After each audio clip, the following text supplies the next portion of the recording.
Quixote, that famous story we all know about. How many of you have read it? I think we had to read it when I was in high school. Now let's check it out. A little English. Narrator. In a writer's study, somewhere in Spain. Cervantes. Idle reader, without oath. You may believe me when I say I would wish this book would be the most beautiful, gallant, and wisest that could be imagined.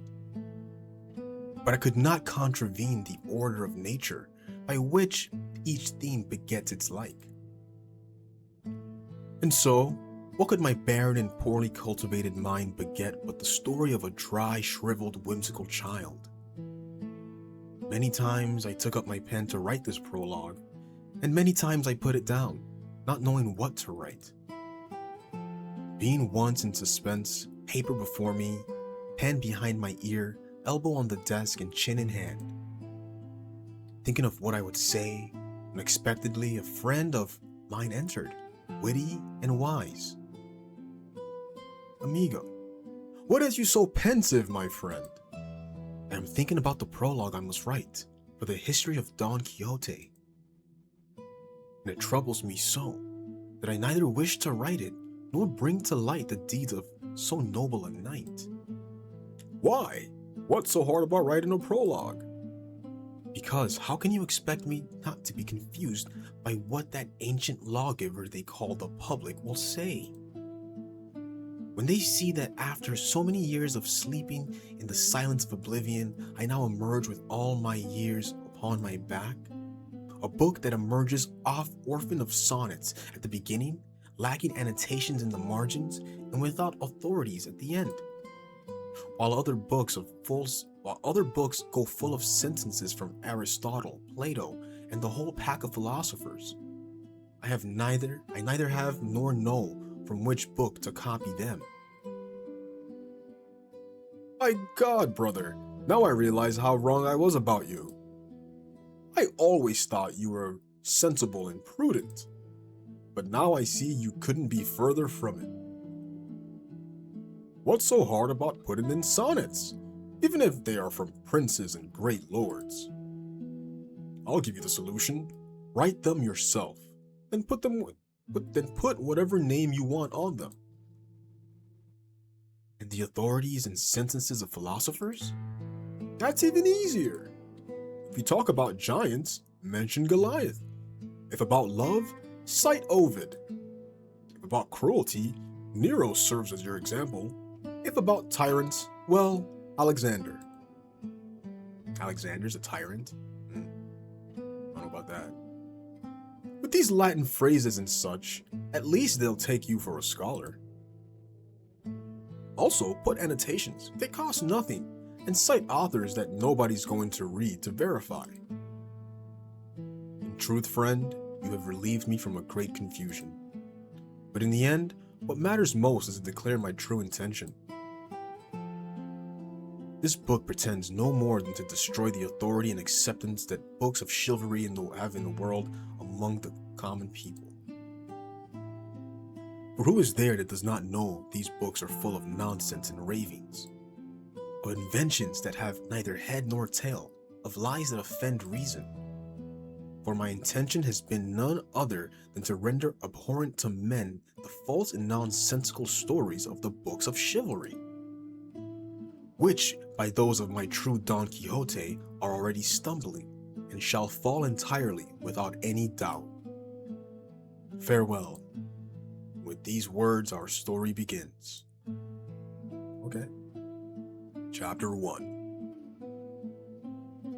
which treats of the character and pursuits of the famous gentleman Don Quixote of La Mancha. In a village of La Mancha, the name of which I have no desire to call to mind, there lived not long since one of those gentlemen that keep a lance in the lance rack, an old buckler, a lean hack, and a greyhound for coursing. The age of this gentleman of ours was bordering on 50. He was of a hardy habit, spare and gaunt-featured, a very early riser and a great sportsman. He ate a stew with more beef than lamb, leftovers on most nights, eggs with bacons on Sunday, lentil on Fridays, and some pigeon on Sundays as a treat. Most of his estate went on this. The rest he spent on a fine cloth doublet and velvet breeches for holidays. On weekdays, he wore his best wool clothes. He had in his house a housekeeper past 40, a niece under 20, and a lad for the field and market. They say his surname was Quijada or Quesada. There is some disagreement among the authors who write about this. Although, by reasonable guesses, it seems he was called Quijana? I don't know. But this matters little to our story. It is enough not to stray from the truth.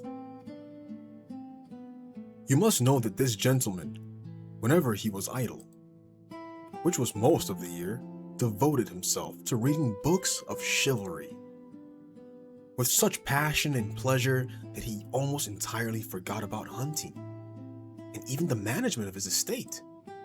His obsession reached such a point that he sold many acres of farmland to buy more books of chivalry. And so he filled his house with all he could get. Of all of them, none pleased him as much as those by the famous Feliciano de Silva.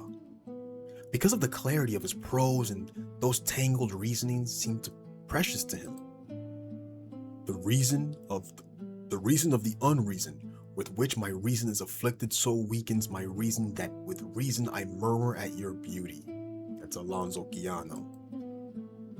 The high heavens that of your divinity fortify you with the stars, render you deserving of the desert your greatness deserves. Over such convoluted reasoning, the poor gentleman lost his wits, and he stayed awake, trying to understand them and extract their meaning, something not even Aristotle himself could have done if he had come back to life for that purpose.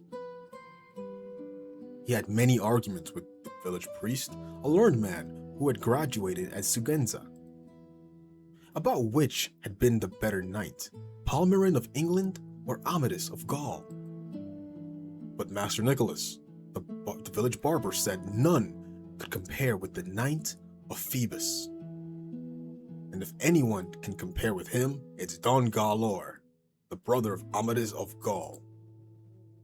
For he had a very accommodating disposition, and was not so finicky a knight, nor so whimpering as his brother, and in valor he was not a whit behind him. Signor Chiana, with so much reading, you're only going to end up confused. On the contrary, Signor Curate, these books expand the soul and elevate the spirit. God grant you come not to grief with so many fantasies. Oh, who's the best?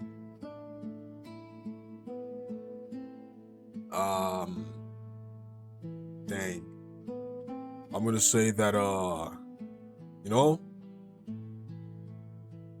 the Knight of Phoebus. The Knight of Phoebus has no equal. His sword of fire illuminates the path of justice. The priest and barber exchanged looks of concern at the gentleman's fervor.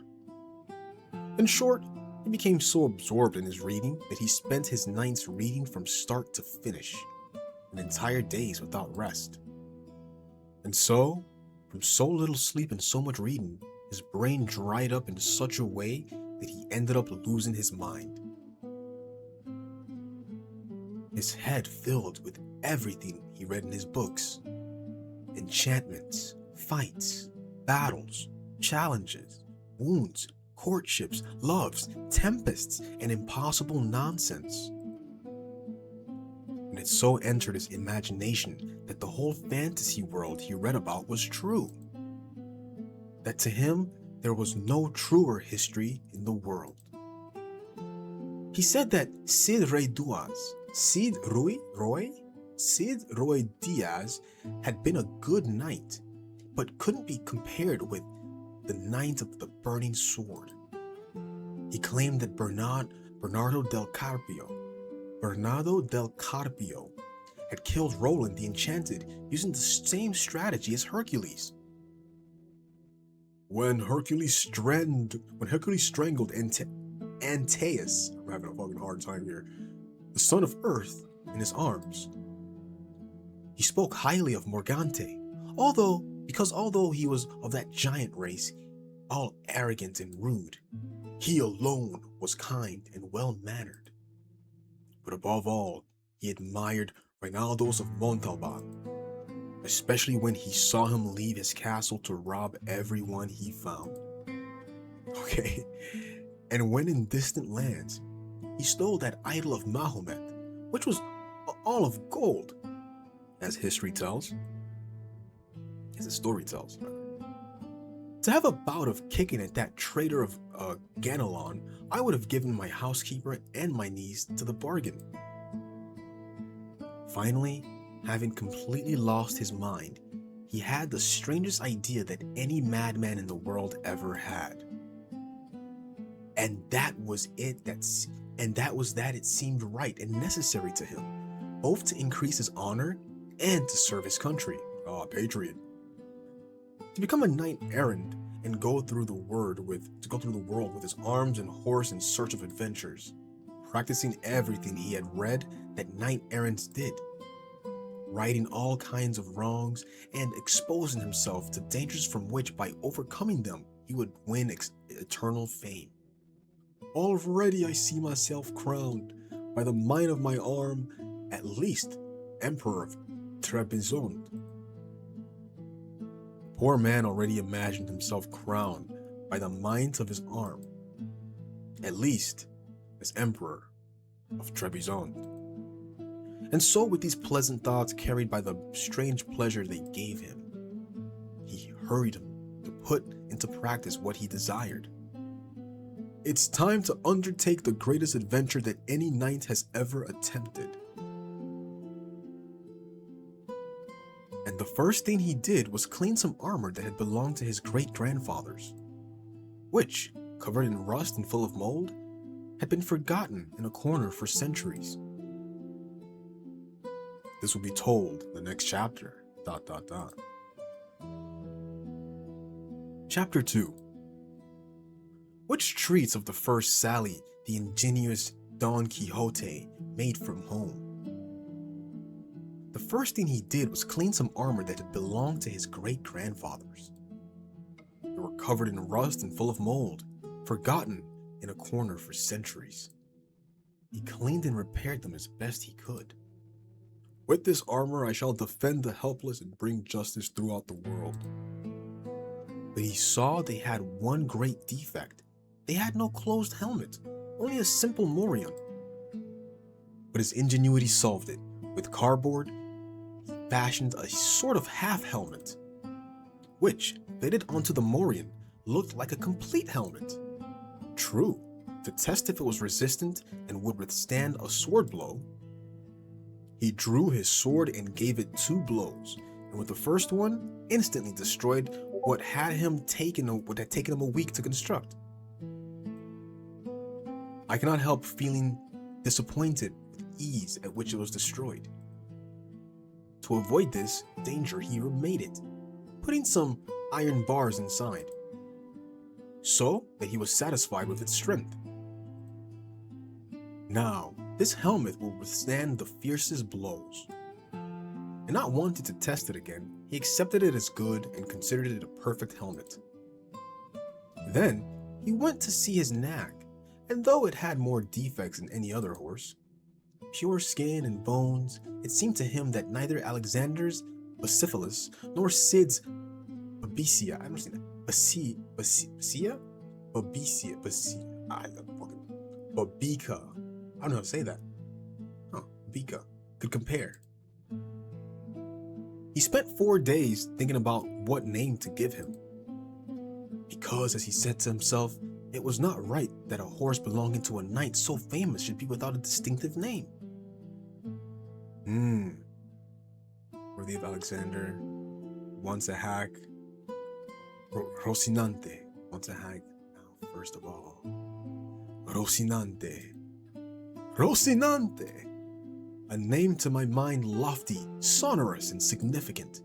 He wanted to find a name that would indicate what he had been before belonging to a knight-errant, and what he was now. Rocinante, a name to my mind lofty, sonorous, and significant. Of what he had been when he was a hack, before he became what he now was, the first and foremost of all the hacks in the world. Having given his horse a name so much to his taste, he wanted to give himself one too. And this took another 8 days until he decided to call himself, name drop, Don Quixote. From this, as already mentioned, the authors of this true story deduced that he must have been called Quijada, not Quesada, as others have claimed. But remembering that the brave Amadis wasn't content to call himself simply Amadis, but added the name of his kingdom and homeland, Amadis of Gaul. So he, like a good knight, resolved to add on the name of his, and to call himself Don Quixote of La Mancha, with which, according to him, he declared his lineage and homeland, honoring it by taking his surname from it. His armor cleaned, the morion turned into a helmet, his nag named, and himself as well. He concluded that he only needed to find a lady to fall in love with. For a knight-errant without love was like a tree without leaves, or fruit, a body without a soul. If I, through my sins or through my good fortune, come across some giant, as commonly happens to knights-errant, and overthrow him in a single combat, or cleave him asunder at the waist, or in short, vanquish and subdue him, would it not be well to have someone I may send him as a present, so that he may come and fall on his knees before my sweet lady?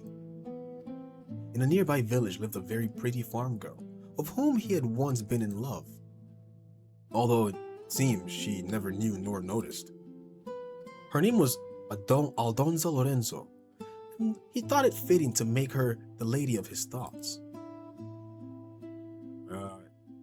She was absolutely beautiful. Her beauty is such that it eclipses the sun itself. For her I shall fight 1,000 giants. And so was decided that the attribute that would define his beloved in his heart, looking for a name that wouldn't stray too far from her own and would sound like a princess and great lady, he resolved to call her Dulcinea del Toboso, because she was from El Toboso, a name that seemed to him musical, unique, and significant, like all the others he had given himself and his possessions. With these preparations made, he didn't want to wait any longer to put his idea into practice. He was urged by the conviction that the world needed his immediate presence. So many were the wrongs he intended to right, the grievances to redress, the injustices to repair, and the abuses to correct, and the debts to settle. And so, without telling anyone, and without anyone seeing him, one morning before dawn on one of the hottest days of July, he put on all his armor, mounted Rocinante with his patched up helmet, took up his shield and grabbed his lance, and through the back gate of the yard he rode out onto the field with enormous joy and enthusiasm. At last begins the adventure the world has been awaiting. Seeing how easily he had begun his noble desire, but as soon as he found himself in the field, a terrible thought struck him, so terrible that it made him abandon the enterprise just begun, that it almost made him abandon the enterprise just begun. I am not dubbed a knight, and conforming to the law of knighthood, I can neither nor ought to enter the lists against any knight. And even if he were, he would have to wear white armor like a novice knight, without an emblem on his shield. These thoughts made him doubt his purpose, but his madness being stronger than any reasoning, he decided to have himself dubbed a knight by the first one he found, following the example of many others who did the same, as he had read in the books. And so he continued on his way, letting his horse choose the route, believing that therein lay the essence of adventures. And so, as our brand new adventurer traveled, he talked to himself, rehearsing the style of the future chroniclers of his deed. Scarce had the Rubicon Apollo spread over the face of the broad, spacious earth the golden threads of his beauteous hair, when the famous knight Don Quixote of La Mancha, leaving the slothful feathers, mounted his famous steed Rocinante and began to traverse the ancient and celebrated Campo del Montiel. And indeed, he was traveling through it. Chapter 3, which recounts the amusing manner in which Don Quixote had himself dubbed a knight. He traveled all that day without anything happening worth recording, which filled him with despair, for he wished to encounter someone at once upon whom to test the valor of his mighty arm. At nightfall, his nag and he found themselves weary and dying of hunger. Looking all around to see if he might discover some castle or shepherd's hut. A castle! He saw, not far from the road he traveled, an inn, which was as if he saw a star, guiding him not to the portals, but to the castle of his redemption. He quickened his pace and arrived there just as night was falling. Without doubt, these battlements and this fortress offered me worthy shelter. There happened to be standing at the door 2 young women, of those they call ladies of easy virtue, who were on their way to Seville with some mule drivers. Since to our adventurer everything he thought, saw, or imagined seemed to be done in the manner of what he had read, as soon as he saw the inn, it seemed to him a castle with 4 towers and pinnacles of shining silver. Humbly beg their favor. Let's do that. I humbly beseech you, noble maidens, to grant me your blessing. A poor knight deserves nothing but your mercy. For to the order of knighthood which I profess it falls not nor behooves me to do wrong to anyone, much less to such high-born maidens as your appearance proclaims you to be. The young women stared at him, searching with their eyes for his face, which the wretched visor concealed. But when they heard themselves called maidens, something so foreign to their profession, they could not contain their laughter. Modesty becomes the fair, and moreover laughter that springs from small cause is great folly. But I say, this is not to cause you grief, nor to put you in ill humor, for mine is none other than to serve you. The innkeeper, who saw his guest in this state, appeared at the door. He was a man who being very fat, was peaceful. Seeing that strange figure, the warlike equipment so ill-matched, he was on the point of joining the maidens in their display of merriment. But fearing that collection of armor, he decided to speak to him courteously. If your worship, Sir Knight, seeks lodging, aside from a bed of which there is none in this inn, everything else may be found here in great abundance. For me, Lord Castellan, anything suffices. For my ornaments are arms, my rest is battle. The innkeeper, who as I said was something of a wag, and already had some suspicions about his guest's lack of wit, determined to humor him and provide occasion for amusement that night. He told him supper was a fish they called codden castile. He asked if by chance he had any money. Don Quixote replied he hadn't a farthing. And sitting down to eat, they set his table at the inn door for the cool air. The host brought him a portion of the poorly soaked sod and bread as black as his armor. It was very laughable to see him eat, for with his helmet and visor raised, he could put nothing in his mouth with his own hands unless another person placed it there. And so, one of these ladies served that purpose. But giving him drink was impossible, nor would it have been if the innkeeper had not bored a hole in a reed. Placing it in his mouth, he poured the wine. Never was a knight so well served by ladies. And all this he endured patiently, rather than cut the ribbons of his helmet. Supper over, he begged the innkeeper to dub him knight. The innkeeper, who already took his guest for a madman, decided to humor him. He told him to keep vigil over his arms in the castle courtyard that night. Your worship, so his name is Ventero. Your worship, Sir Knight, must keep vigil over your arms. And at dawn, with the customary ceremonies, you shall be dubbed knight. Don Quixote gathered all his arms and placed them on a trough near a well.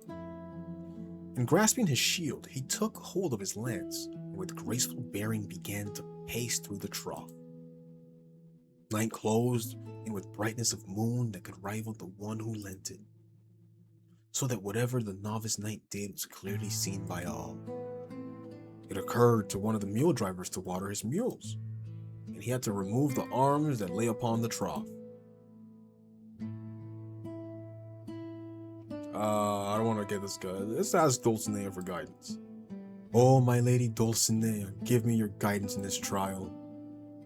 He looks so off the perks. Feeling his lady's favor, he addressed the intruder with renewed determination. Stand aside, villain, or you shall feel the weight of my lance. The mule driver took no notice of these words, and it would have been better had he done so, for it would have meant saving his hide. Rather, seizing them by the straps, he flung them a good distance. Oh, my lady of soul, Dulcinea, succor this your knight. In saying this, he raised his lance with both hands and dealt such a blow to the muleteer's head that he fell to the ground so battered that had he followed it with another, he would have needed no surgeon. This done, he gathered his arms and returned to his pacing with the same composure as before. Gosh. Shortly after, not knowing what had happened, another muleteer came with the same intention of watering his mules. And as he came to remove the arms and to clear the trough, again I warn thee, villain. Without another word, he split his head into 4 parts. What the fuck? At the noise, all the people of the inn came running, and among them the innkeeper. Seeing this, Don Quixote took up his shield and said, O lady of beauty, strength and vigor of my weakened heart, now is the time for thee to turn the eyes of thy greatness upon this, thy captive knight, who awaits so great an adventure. The mule drivers began to rain stones upon Don Quixote with such fury that he could scarcely protect himself with his shield. Leave him alone, I've told you he's mad. But Don Quixote shouted even louder, calling them treacherous traitors. And the lord of the castle was a rogue and base-born knight. Finding himself hard-pressed, the innkeeper decided to cut it short and confer the accursed order of knighthood. Bringing him the book where he recorded the straw and barley he gave to the mule drivers, with candle end that a boy brought him, and with the 2 young women, he came to where Don Quixote stood. He ordered him to kneel, and reading from his manual, as if saying some devout prayer in the middle of his reading, he raised his hand and gave him a good blow upon the neck, after which, with his own sword, a handsome slap upon the shoulder. Always muttering between his teeth, as if praying. Then he ordered one of those ladies to gird on his sword, which she did with much grace and composure, for not a little was needed to keep from bursting with laughter. As she girded on his sword, the good lady said, God make your worship a very fortunate knight, and give you a good fortune in combat. Don Quixote of La Mancha, for this henceforth is my name, dubbed a knight. And thus, the ingenious gentleman was dubbed a knight. The innkeeper, eager to be rid of him, settled up what was owed. I have never read that knights errant paid for lodging or anything else. For by law and right, any good treatment is owed to them. The innkeeper, not wanting to argue further, gave him the following advice. Sir Knight, the books of chivalry don't mention it because they didn't think it was necessary to write it. But All knights carried well-supplied saddlebags and money and clean shirts. They also carried a small chest full of ointments to cure the wounds they received, for not in all the fields and deserts where they fought was there someone to heal them. Accept that, man. That's good advice. You are right, Lord Castellan. From now on, I shall do so. Don Quixote promised to do so as he advised with all punctuality. And with this, the matter of provisions was settled. It wouldn't be bad to also take a squire to serve you. He promised to provide himself with everything, especially a squire, thinking of a neighboring farmer. And so he took his leave of the innkeeper, and at dawn departed from the inn. So content, so gallant, so joyful at seeing himself already dubbed a knight. That joy burst through his horse's girths. But remembering the innkeeper's advice, he resolved to return home to provide himself with necessities. This guy's a fucking maniac. Chapter 4 of what happened to our knight when he left the inn. It was about dawn when Don Quixote left the inn, so content at seeing himself dubbed a knight. That joy burst through his horse's girths. But remembering the innkeeper's advice, he resolved to return home to provide himself with necessities. And especially a squire, having his eyes on a neighboring farmer. He went along rehearsing the style of his chroniclers. Who doubts that in times to come, when the true history of my famous deeds come to light, that the sage who writes it will not put it thus. He had not gone far when from the thickness of forest he heard delicate voices, like those of someone complaining. I give thanks to heaven for the mercy it shows me, for so soon it sets before me occasions where I may fulfill what I owe to my profession. These voices, without doubt, are from some needy person who requires my favor and aid. And turning the reins, he guided Rocinante toward where the voices seemed to be coming from. And a few steps into the forest, he saw a mare tied to an oak, and tied to another a boy naked from the waist up. Was about 15 years old, and without cause, for a well-built farmer was giving him many blows with a belt. That's not good. And each blow was accompanied by a reproof and warning. Keep your tongue still and your eyes sharp. And the boy answered, my name is Andres. I won't do it again, my master. By God's passion, I won't do it again. And he promised to be more careful with the flock from then on. Discourteous knight, it ill becomes you to assail one who cannot defend himself. Mount your horse and take your lance, and I will make you know that what you are doing is cowardly. The farmer, seeing over him that figure covered with armor brandishing the lance, considered himself dead. Sir, Haldudo. Sir Knight. This boy I am punishing is my servant, who serves me tending a flock of sheep, and he is so careless that every day one goes missing. And because I punish his carelessness or knavery, he says I do it from miserliness, not to pay him from the wages I owe. And by God, and upon my soul, he lies. He lies in my presence, base villain? By the sun that lights us, I have a mind to run you through with this lance. Pay him now without another word, or by the God who rules us, I will annihilate and destroy you this instant. Untie him at once.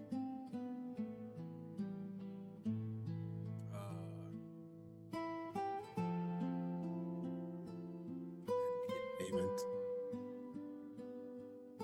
What would a knight do? Make sure he gets home safe, I guess? Yeah. I trust not your word, villain. I myself shall accompany the boy. Don Quixote accompanied the boy to the village, ensuring he received every real. Is that real? So is that real or real? I think it's real. Every real owned. For the first time, the knight's intervention brought true justice, and so ended this episode of Don Quixote's first adventure. Don Quixote went on very pleased with what had happened, thinking he had made a most happy beginning to his knighthood, and he had not gone far when he saw coming toward him a troop of people. They were Toledan merchants on their way to buy silk in Murcia, in Murcia.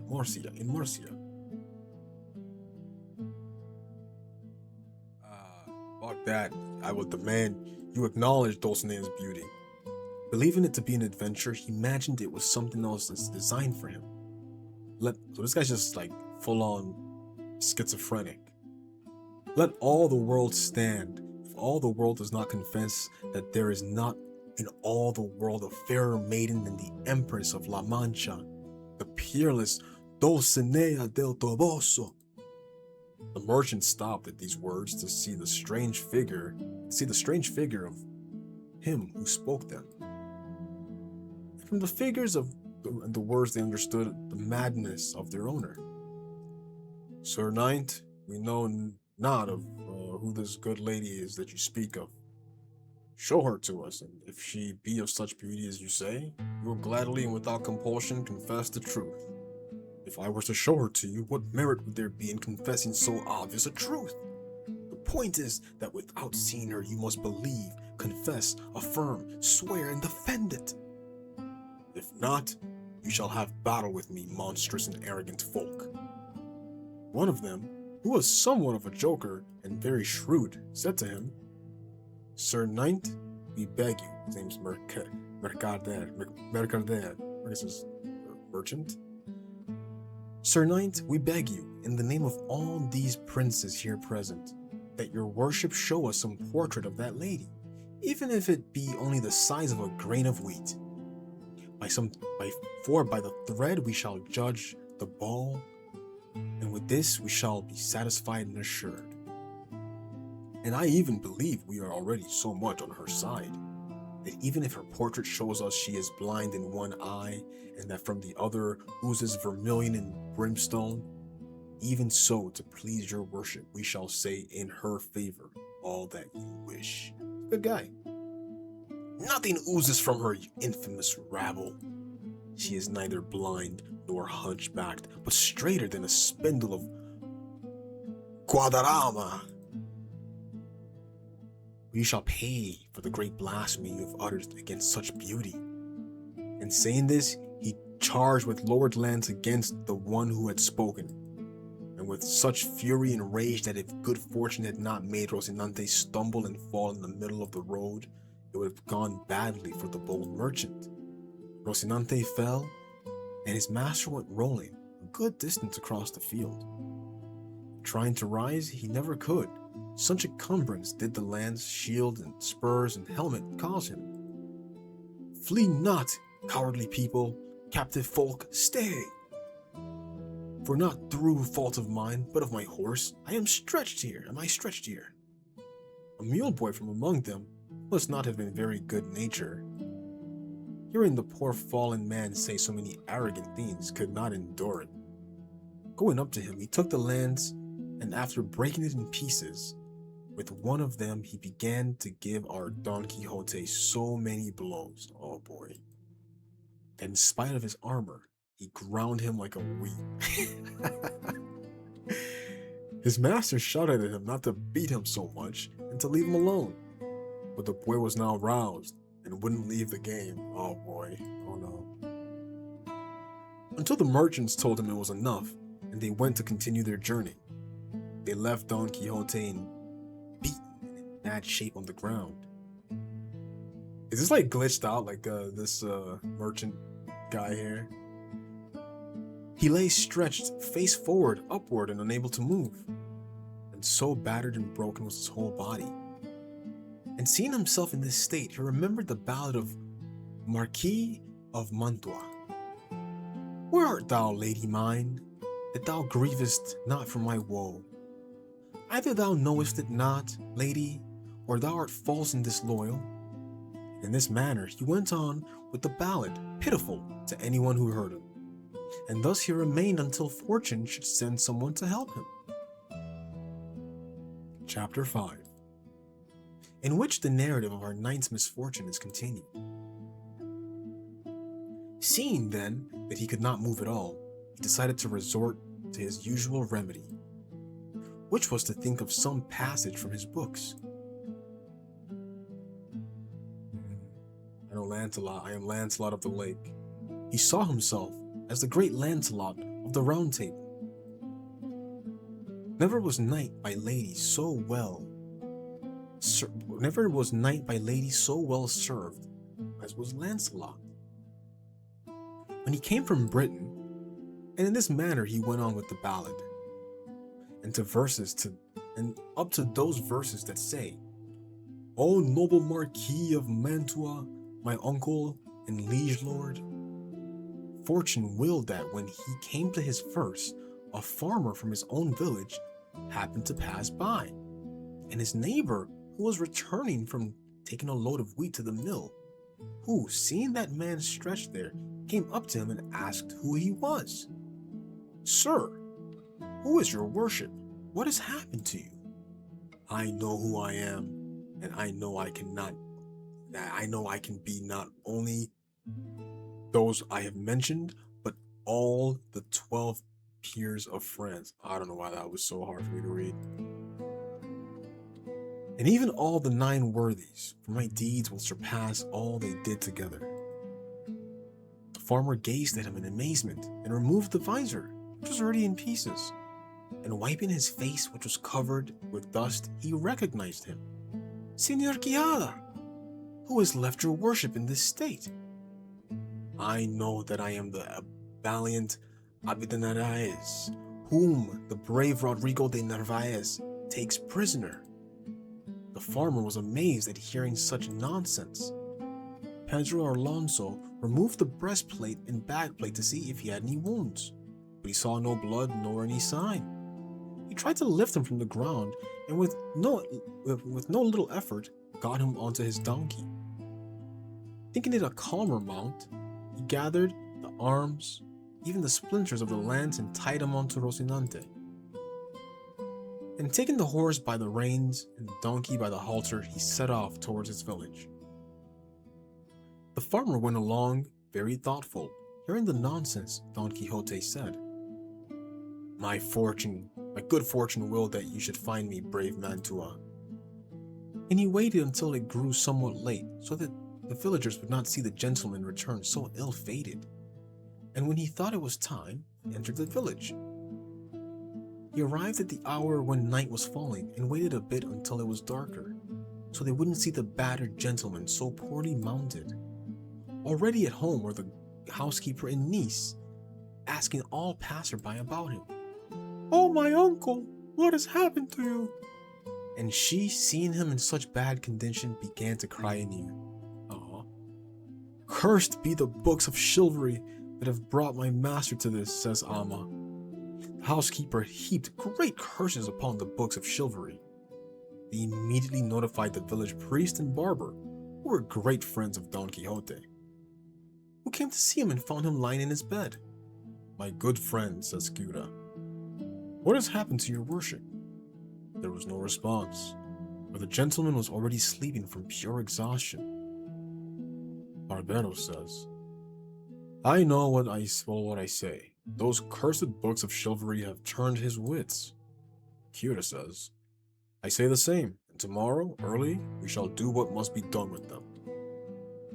From time to time, the wounded man would wake and utter strange words.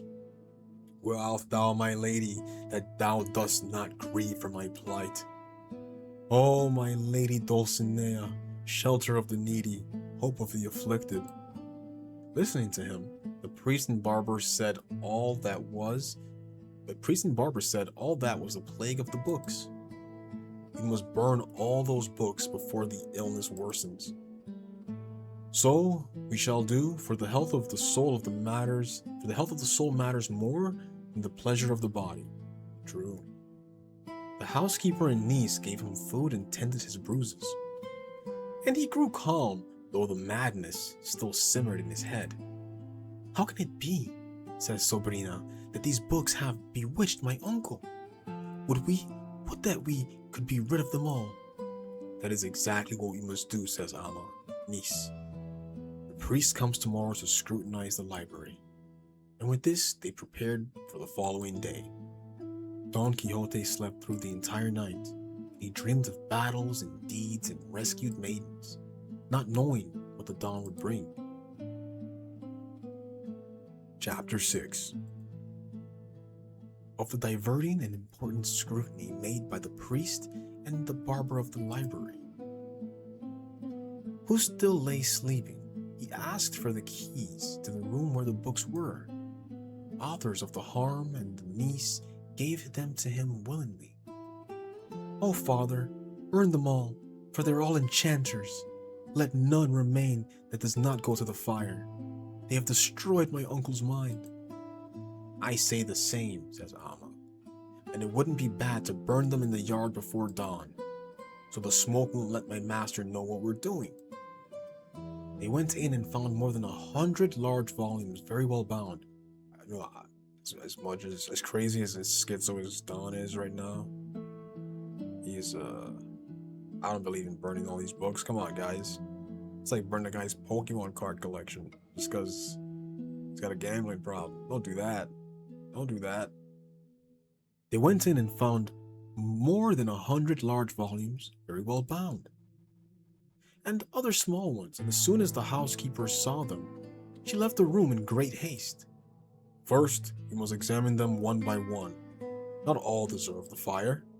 "So be it, father. But there are some that, though bad, have good things." And so began the most curious scrutiny ever seen. The first that Master Nicholas put in his hands was the first 4 volumes of Amadis of Gaul. This seems mysterious, for, as I have heard, this book was the first of chivalry.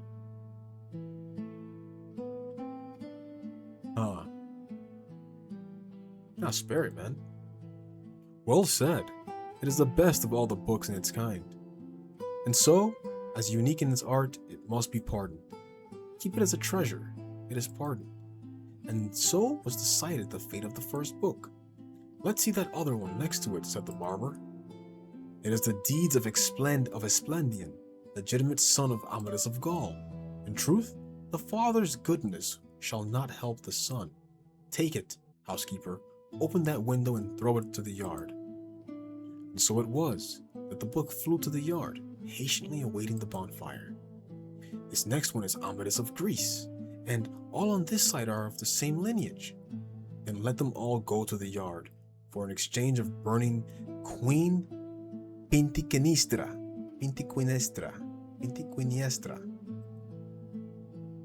I would burn them with them, the father who begot me, if he went about as a knight.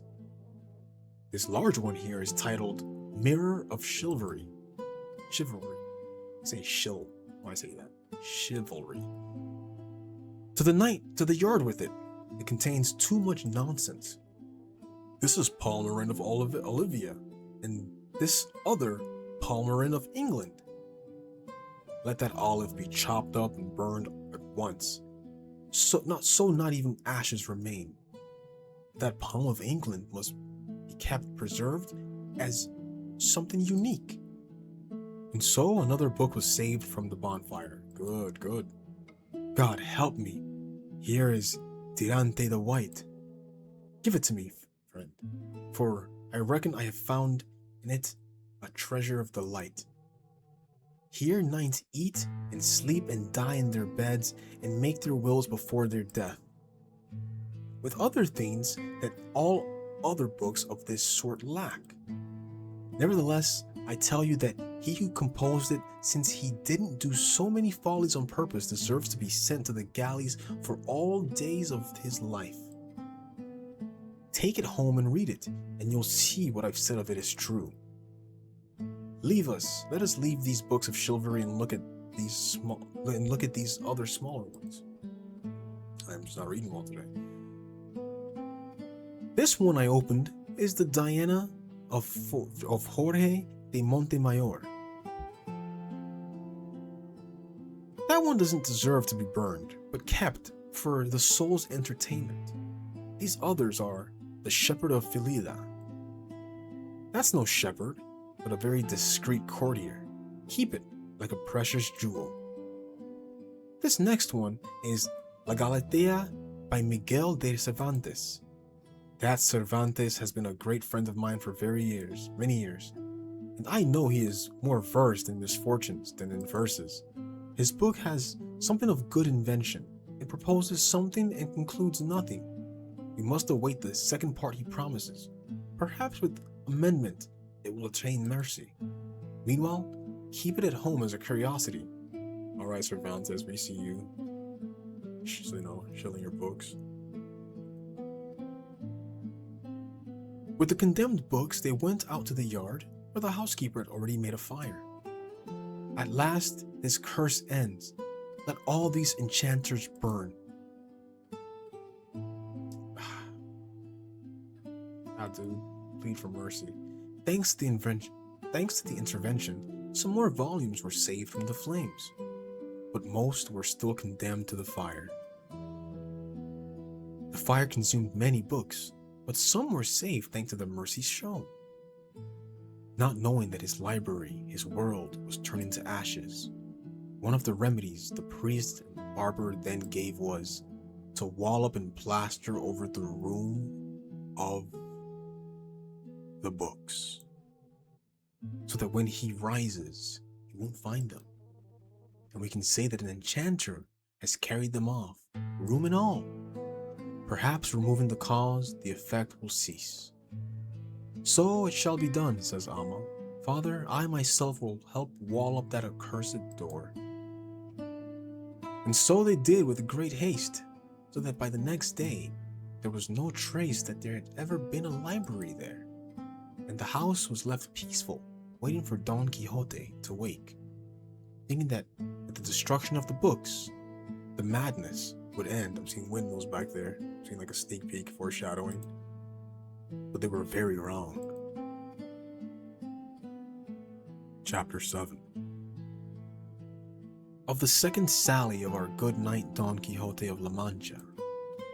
He stayed 15 days at home very quietly, without showing any desire to repeat his first sallies, during which time he had very pleasant conversations with his two friends, the priest and the barber, about how he said that what the world needed most was knights errant. The world is lost, and only knights errant can save it.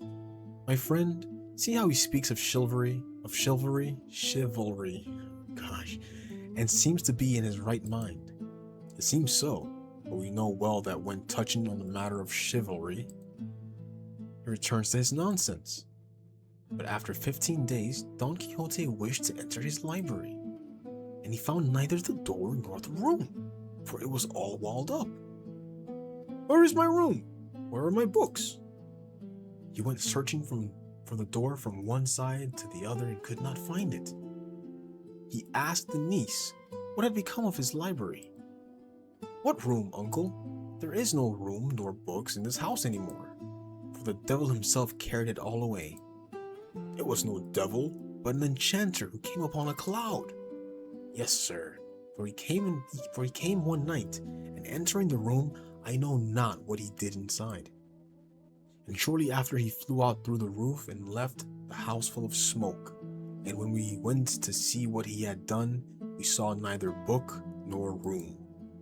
The enchanter said aloud that because of a secret enmity he had with the owner of those books, he had done that damage, and that his name was the sage Yunaton. Freston, you mean? He is a wise enchanter, a great enemy of mine. That Freston, said Don Quixote, is a wise enchanter, a great enemy of mine, who bears me a grudge because he knows by his arts and letters that I am to fight a knight whom he favors, and I am to vanquish him, and he cannot prevent it. And for this reason he tries to cause me all the vexation he can, but he will ill be able to contradict or prevent what heaven has ordained. During his time, Don Quixote solicited a neighboring farmer, a good man, if that title can be given to one who is poor, but with very little salt in his brain pan.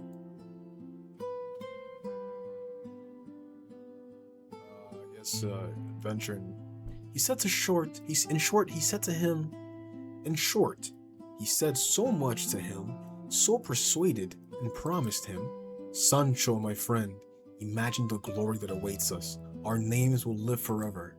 Chroniclers will write of our deeds for ages and ages. Islands of, your worship says. And what are these islands, says Sancho. There are islands won by arms, Sancho, and I promise you one. So that the poor villager decided to go out with him and serve him as squire. Well, if that is so, and I can come to be a governor, by God I will be one, even though it grieves my wife Teresa. So it shall be, Sancho, and I, determined that you shall be a governor, grant you that favor. It could be that before 6 days I might win such a kingdom. That had other kingdoms joining it, which would fit perfectly to crown you king of one of them. Sancho says, in that case, if I were to be king by some miracle, like those your worship speaks of, at least Juana Gutierrez, my old woman, would come to be a queen, and my children, princes. Who doubts it? I doubt it, for even if God rained kingdoms upon the earth, none would sit upon the head of Mari Gutierrez. Don Quixote told him, among other things, to prepare to go willingly, because it could happen that he might win some adventure where he might gain some island. Where are you going, husband? What madness is this, says Teresa. I reassure her, Teresa, you know well that we must leave our children well provided for, and if I could be a governor as my master promises me, we could marry Sanchica to whomever we wish. Teresa, though not fully convinced, felt somewhat consoled. Teresa was not very convinced, but let her husband go. Sancho provided himself with shirts and other things as best he could. And above all, he did not forget his donkey. These preparations made, then, without Sancho Panza taking leave of his children and wife, nor Don Quixote of his housekeeper and niece, one night they left the village without anyone seeing them, in which they traveled so much that at dawn they felt themselves safe. Now our adventure truly begins, good Sancho. So it shall be, my master, although this business of islands still doesn't quite fit in my head. Have faith, Sancho. Knights errant always keep their promises. Sancho Panza rode upon his donkey like a patriarch, with his saddlebags and wineskin, and with Teresa's blessing in his ears, Teresa, that his master had promised him. And so began the second sally of Don Quixote, this time accompanied by his faithful squire, Sancho Panza. Forward, Sancho! The world awaits us. Alright. Chapter 8. Of the good success of the valorous Don Quixote had in the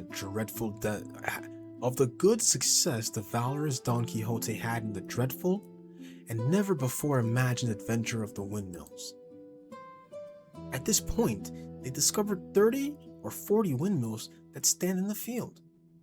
And as soon as Don Quixote saw them, he said to his squire, Fortune is guiding our affairs better than we ourselves could have wished. For look there, friend Sancho Panza, where 30 or more monstrous giants appear, with whom I intend to do battle and slay them all, with whose spoils shall begin to enrich ourselves. For this is righteous war, and it is a great service to God to remove such evil seed from the face of the earth. What giants? Those you see over there, with the long arms, some of which have almost 2 leagues long. Look, your worship, those things are over there are not giants, but windmills. And what seems to be their arms are sails, which, turned by the wind, make the millstone move. Now we're charging. It is clear you're not experienced in this matter of adventures matter. They are giants, and if you are afraid, go away and say your prayers. while I engaged them in fierce and unequal battle.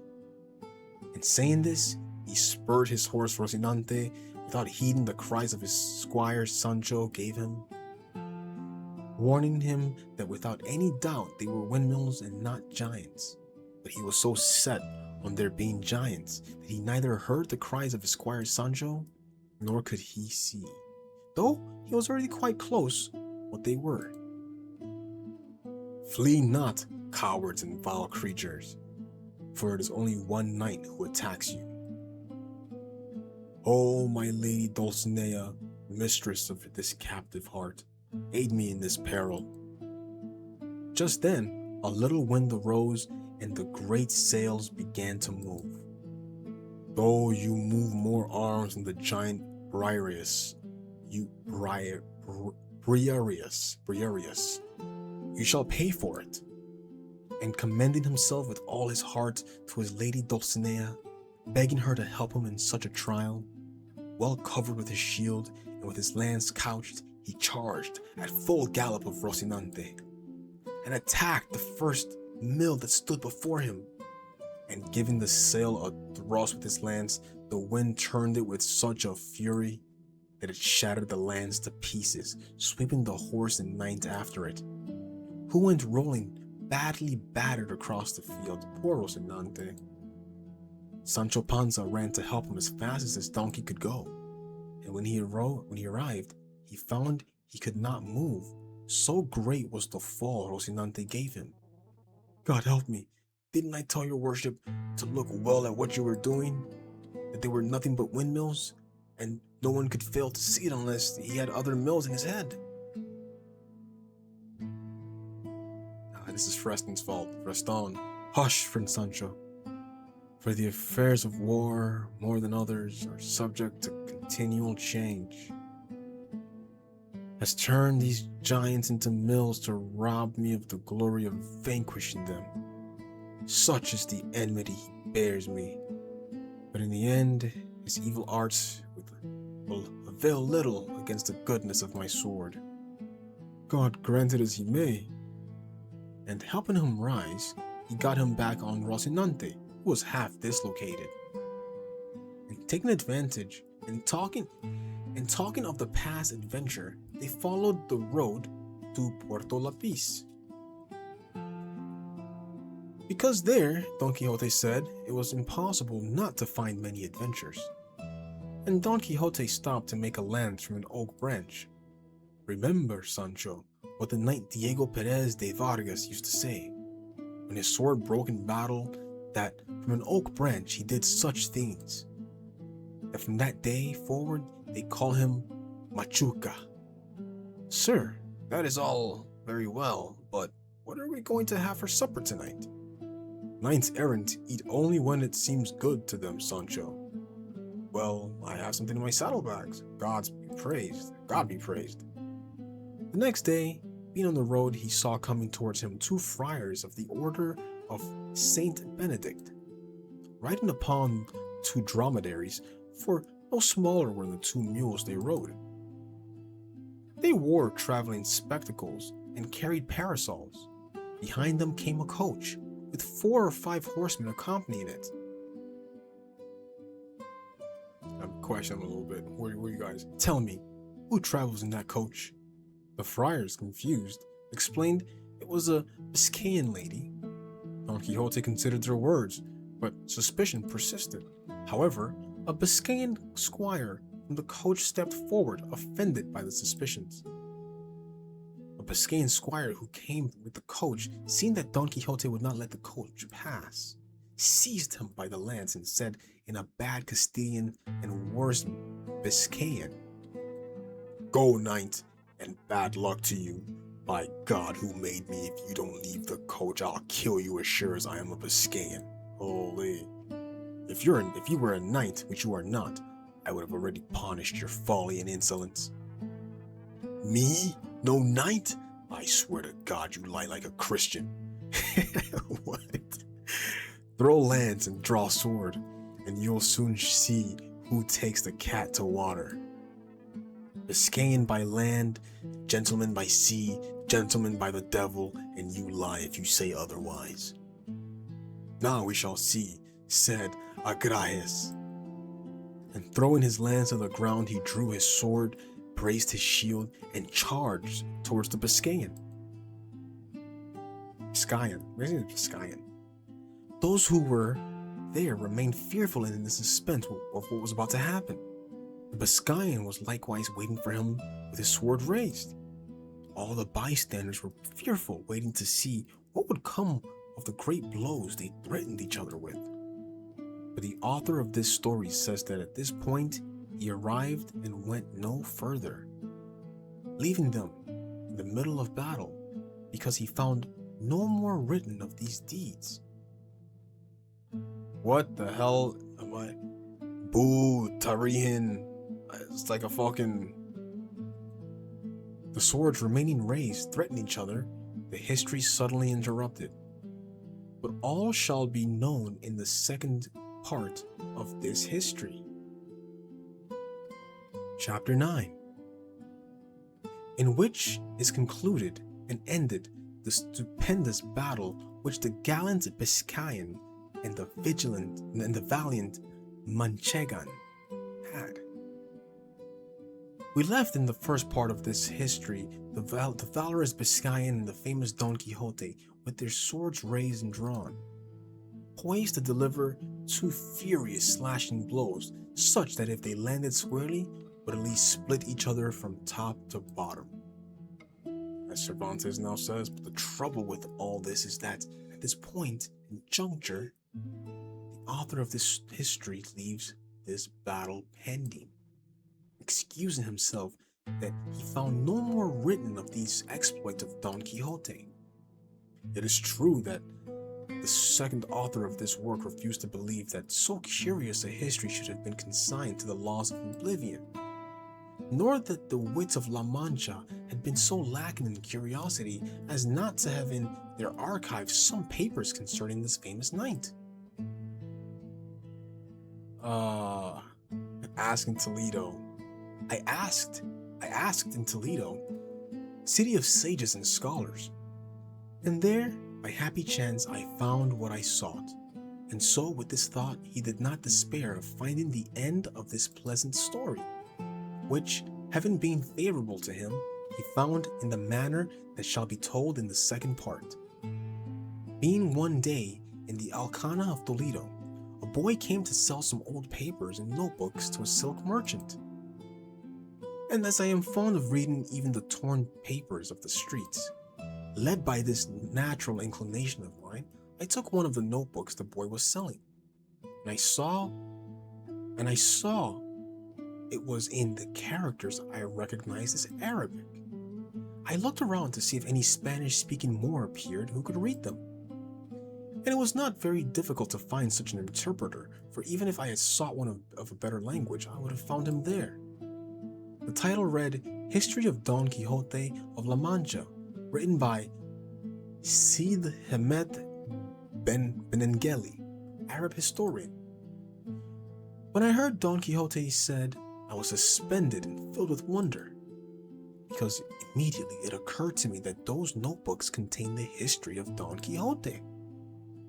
With this thought, I urged him to read the beginning. In doing so, translating impromptu from Arabic to Castilian, he said, History of Don Quixote of La Mancha, written by Cid Hamed Benengeli, Arab historian. I bought from the boy all the papers and notebooks for half a real. I took the Moor aside in the cloister of the main church and begged him to turn these notebooks into Castilian for me, offering him whatever payment he wished. Back to the story. The cutting swords of the two valorous and enraged combatants raised on high, and they threatened nothing but heaven and the abyss. First to deliver the blow was the choleric Biscayan,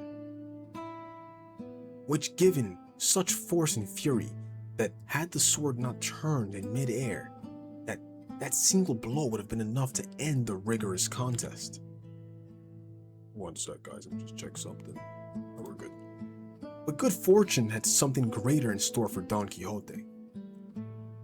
It twisted his opponent's sword so that although it struck him on the left shoulder, it did him no other damage than to disarm him on that whole side.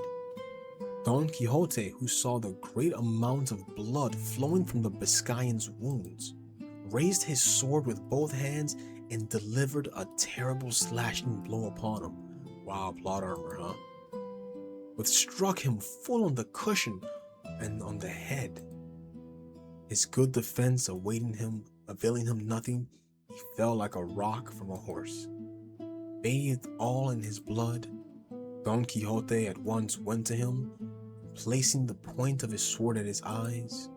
Yield, knight, or else I will cut off your head. The Biscayan was so stunned he could not answer a word, and it would have gone badly for him if the ladies of the coach had not come, who came to where Don Quixote stood and begged him with great earnestness to grant them the great mercy of sparing the life of that squire of theirs. Oh my gosh, Don. Alright, I swear to never attack innocent travelers ever again. Biscayan, with the sword at his throat sore. That was him swearing, okay. And so the brave Biscayan vanished by the valorous Manchegan. Vanquished. And so the brave Biscayan was vanquished by the valorous Manchegan. This being the first true battle of Don Quixote and the first victory he achieved. Chapter 10. Of the witty discourse that passed between Don Quixote and Sancho Panza, his squire. By this time, Sancho Panza had gotten up, somewhat battered by the friar's servants, and had been watching attentively the battle of his master Don Quixote. "My good sir, your worship has won this battle." "So it is, Sancho, and this is the first of many to come." "Sir, wouldn't it be good now to win some island? For with this victory, we have well deserved it." "Your island will come soon, buddy. I'm stringing you along here." "Soon, Sancho, soon. Island to reign upon the brave." Sancho smiled, his hope renewed. From such a beginning, many great adventures have come, and I assure you that before long, you will find yourself governor of an island, and even of something greater. God hear you, sir, and may sin be deaf, though I must confess that the glory of this battle has moved me. And continuing on their way, Don Quixote said to him, "You must know, Sancho, that it is the honor of knights errant to be seen throughout the world in their great adventures. There are those who win kingdoms, there are those who win islands, and there are those who only win eternal flame. Well, I would be content with the island part. Everything will come in its time, Sancho, but first we must pass through many trials and dangers. As when I saved that boy from his cruel master. That is what a knight does. Sir, your worship is wounded." Sancho saw that much blood was running from his master's ear, which the Biscayan sword had cut. "It is nothing, Sancho. The wounds received in battle give honor rather than take it away. If that were true, I would be better off with both my ears whole." But Sancho came close and looked at his ear. "Let your worship allow me to put something on it from the saddlebags." And taking out some lint and a little ointment, he treated it as best as he could. "If I had here the balsam of Fierabras, interesting, Fierabras, the balsam of Fierabras, I would have no need of your lint. In my Amadis, which thanks to God was saved from the flames, its recipe is written." "What balsam is that?" "Not sure. It's a recipe." "It is a balsam whose recipe I have in my memory, with which there is no need to fear death, nor to think of dying from any wound. Oil, wine, salt, and rosemary, but the secrets of preparation, those I shall teach you. So when I make it and give it to you, you have nothing to do, but when you see that in some battle they have cut me in half, take the part of the body that has fallen to the ground, and with great skill before the blood congeals, place it upon the other half remaining in the saddle, and give me but 2 sips of the balsam, and you shall see me sounder than an apple. If that is so, I renounce from now on the governorship of the promised island, and I only want your worship to give me the recipe of that liquor, for I reckon the ounce of it will be worth more than 2 reals anywhere. You must know, Sancho, that it is not given to squires to fight when their masters fight, unless it be with other low folk like lackeys and such rabble. Of that I am very satisfied, my master, for I am a very peaceful man, very much an enemy of getting into noise or quarrels. It is true that in what concerns defending my person, I won't pay much to heed those laws. For divine and human laws permit everyone to defend themselves, to defend himself from whomever would wrong him. Sir, where shall we stop tonight? What do I care about that? I remember having read that Sir Lancelot, when he came from Britain, ladies cured him and damsels cared for his horse. That about the ladies would be fine, but sleeping in the open with these cold nights doesn't suit me much. Alright, let's find an inn. Very well. Let us seek an inn if that is your wish. But in those parts, there was no inn to be found. It seems we'll sleep outdoors anyway. When night came, they settled among some trees. Let's see what's in the saddlebags. And taking out what was in them, Sancho supped at his ease. I don't like eating, Sancho. I don't feel like eating, Sancho. But you eat what you like. With your leave. And starting on his wineskin, he raised it so that he was at it for quite a while. Ah, with this and a piece of cheese, I'll pass the night without a care. And Don Quixote watched him with envy, thinking of the adventures to come. That night they spent among some trees. And from one of them, Don Quixote broke off a dry branch that could almost serve him as a lance. Woe is me, how hard is the life of wandering squires. Have patience, Sancho, for it's all just beginning. Tomorrow is another day, and new adventures will come. God willing, and the devil be deaf. And so they remained that night, the night watching and the squire sleeping, united by a promise of islands and glory. And at dawn, they continued on their way towards a new adventure, or towards new adventures. Alright, Chapter 11. Of what befell Don Quixote with certain goatherds. Knight and squire traveled as the sun began to set. Sir, doesn't your worship see those lights? I see them, Sancho. Let's go towards them. They found 6 goatherds preparing their supper by the fire. Hey, who are you, says Cabrero. I am Don Quixote of La Mancha, a knight-errant. The goatherds looked at each other with the strange figure with curiosity. And sit down, Sir Knight, there is food for all. Don Quixote sat upon an inverted trough. Sit beside me, Sancho. Sir, I would be better standing. No, Sancho, knight-errantry makes all things equal. Sancho sat beside his master, uncomfortable with such courtesy. The goatherds offered them strips of goat meat and hard cheese. Now this is living. There are also acorns from the cork oak, says Cabrero. Don Quixote took a handful of acorns in his hands, and looking at them closely, a discourse awoke in his imagination. Do people eat acorns? I've never actually thought about that. Interesting. Happy age and happy times were those to which the ancients gave the name of golden. Not because gold was attained without toil, but because those who lived then knew not the words thine and mine, not because gold, or rather, needed. In fact, in that holy age, all things were held in common. No one needed to obtain his ordinary sustenance, to take any other pains to reach up his hand, and to pluck it from the sturdy oaks that freely invited him with their sweet and seasoned fruit. The clear springs running brooks offered them their sweet and limpid water in magnificent abundance. In the clefts of the rocks and in the hollows of the trees, the busy and provident bees formed their republic. All was peace then, all friendship, all concord.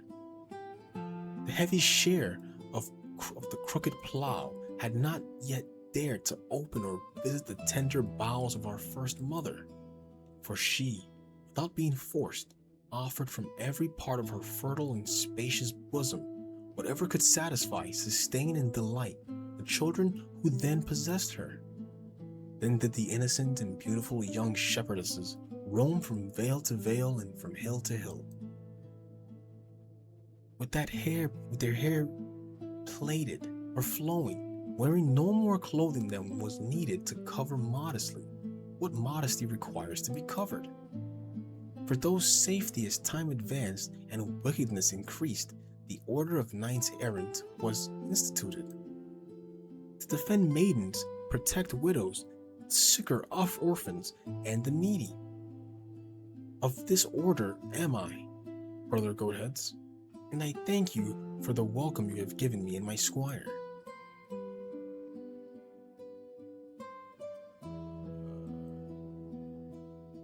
Cabrero says, well, thank you for those words, sir. The Goatheads looked at each other without understanding anything. My master reads many books. All this lengthy harangue Don Quixote delivered, which could have well been dispensed with. The acorns they gave him brought to his memory the golden age. To honor your words, Antonio will sing, says Cabrero. Antonio was a lad of about 20 years, very good looking. Cabrero says, sing that song your uncle the priest composed for you. With great pleasure. And taking it aback, he began to sing with much grace. I know, oh la la, that you adore me, though you have not told me so. And not even with your eyes, those silent tongues of love. Beautiful song, Antonio. Thank you, Sir Knight. Now that's music, not my master's battles. Sir Knight, I see you have a wounded ear. A small battle wound, it is nothing. Let me apply a remedy. Chewed rosemary leaves with a bit of salt. The goatherd chewed the leaves and applied them to Don Quixote's ear. It is an effective remedy, so effective that you will need no other medicine. At this point, another lad arrived, one who brought with them provisions from the village. His name's Pedro. Do you know what is happening in the village? What news, Pedro? This morning died that famous student shepherd they called Crisostomo. The goatherd showed surprise and sorrow. Crisostomo, the one who went about dressed as a shepherd. The same, and they say he died of love for that bewitching girl Marcella. Marcella? Who is this Marcella? It is a long story, sir. If you wish, I will tell it to you. I beg you, stories of love always interest me. Pedro sat by the fire and began his tale. In a place near here, there is a village where lives a very rich farmer. And richer he would be if he knew how to keep his wealth as well as he increased it. This farmer had a daughter who was the most beautiful woman in all these parts. The mother died giving birth to her. And though the father raised her with much love, she was too beautiful to not bring misfortune. She was left in the care of her uncle, the priest, and beneficiary of our village. He raised her with such modesty that the fame of her beauty spread throughout the region. And not only our region, but the neighboring ones as well. Wherefore, many rich men of the village, and from elsewhere, sought, implored, and importuned for her. And what did she answer? To all she said no, that she did not wish to marry. And now Crisostomo has died because of her. Tomorrow they will bury him in the countryside as he requested. We shall go to that burial. Another burial, sir? Stories of love deserve to be witnessed, Sancho. I myself will guide you, Sir Knight. And so they passed that night between the fire and the stars, waiting for dawn and the sad story of Crisostomo and Marcella. Chapter 12.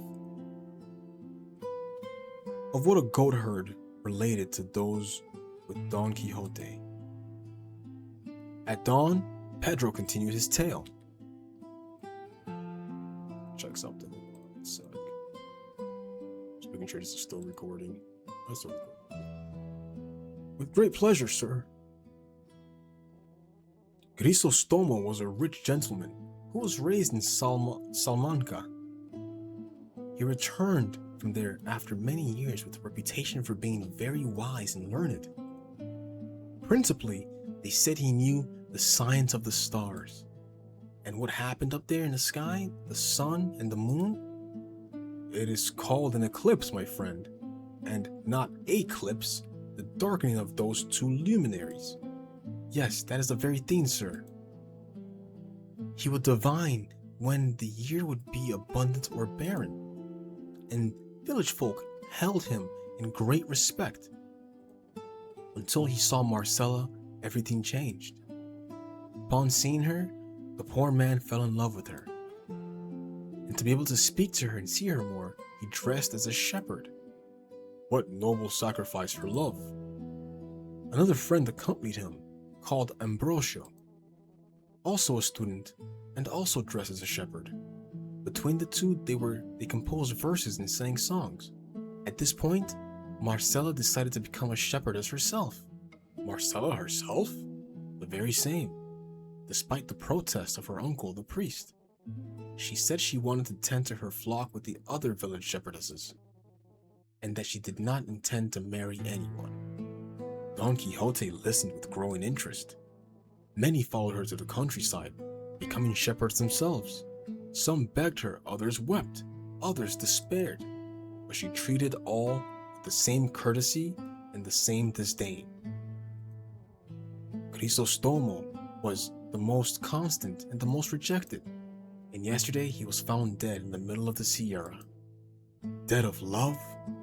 He left written that he be buried in the countryside, like a Moor, in the place where he first saw her, at the foot of an oak, beside a spring. He also ordered all his papers and verses to be burned. What a loss for the world! But Ambrosio says he will not burn them all. I'll reserve my judgment here. I cannot judge without knowing both parties. Perhaps tomorrow at the burial, all will become clear. Wise words, sir. Pedro nodded and continued with the preparations of the burial. The burial will be tomorrow at midday, near here, about 2 leagues away. We shall be there, without fail. Sir, what about adventures, and the islands? Adventures can wait, Sancho. This story deserves to be witnessed to the end. Many shepherds from the region will come, and also some gentlemen from neighboring villages. Crisostomo's death has moved everyone. The night passed between conversations and the crackling of the fire. Don Quixote thought of Dulcinea and the power of love. Sancho thought of his bed and his Teresa. At dawn, they set out for the burial site. At least the road is short. Do not complain, Sancho. We go to witness a tragedy of love. This way, sirs. I know a shortcut. Pedro guided them along the paths that only the shepherds knew. The rising sun tinged the fields with gold and rose. It is a beautiful day for a burial. I don't know if that makes sense, sir. Beauty and death always go hand in hand, Sancho. And they continued their way to the valley where Crisostomo would rest.